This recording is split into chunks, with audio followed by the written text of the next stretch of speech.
2 évvel ezelőtt, március 15-én, az út másik végén, hogyha emlékeztek rá, az volt a szívemen, hogy sose láttam ilyen szépet, de nem tudtam, és soha nem gondoltam volna, hogy ez felülmúlható, mert az, amit most látok, ez valami egészen nemevilági és éteri gyönyörűség. Sose láttam ilyen szépet. Elképesztőek vagytok!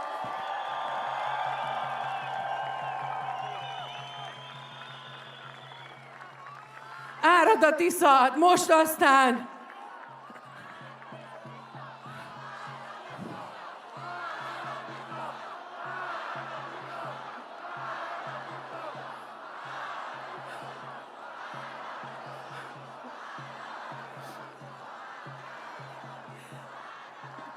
Biztos vagyok benne, hogy mindannyian gondolkodtatok már életetekben azon, bocsánat, hogy egy kicsit remeg a hangom, de ez tényleg egy éteri csoda.